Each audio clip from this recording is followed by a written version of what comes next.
INTPs and sadness. You'd think INTPs have no emotions, right? Well, it's not true. We do, but we don't show it. And that's why we might seem like robots. But deep underneath, we feel a lot and are not quite sure what to do about it. We can analyze and think things through logically, but emotions are not logical, and we wouldn't like to act illogically, now would we?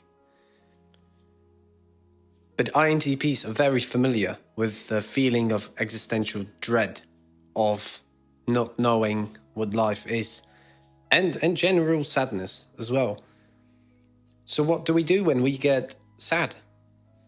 It does differ from person to person, obviously, but we don't talk openly about it. Usually the first step is to figure out what the problem is. Why do we feel sad? We keep going through our minds to find the problem and to solve it, because that's what we do. We go to the internet and start researching what could be wrong with us, because when we feel sad, we think just, what's wrong? What is the problem? We need to find a solution. And I bet there's many INTPs, myself included, that found all this MBTI this way. They basically feel bad and just research on the internet and just found personality types. And it does help to know that there are other INTPs out there. So we find a potential solution and we try it. We experiment with it. And then when it eventually fails, we get even sadder. But we also daydream a lot. We build new places, new worlds, new experiences in our heads, trying to come up with the future where our sadness will be gone.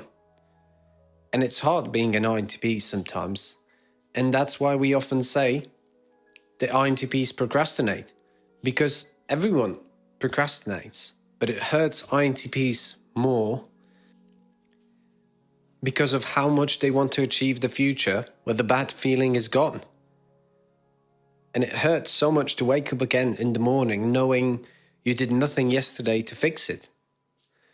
So now, to answer the question of how INTPs show their sadness basically to the outside world, to other people, it's that they don't really show it.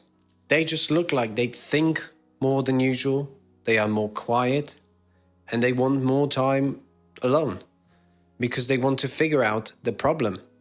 So they might just go to their room, put on some music and try to work on a project that they hope will finally do it. And sometimes it doesn't matter if they procrastinate or not. The solution might elude them. And with all their knowledge, with all this thinking, they rarely think that maybe just a conversation with someone might do it, might take away the sadness. Just a conversation with someone that shares their interests. But they are so hard to find. They are all lost inside their minds, looking for each other.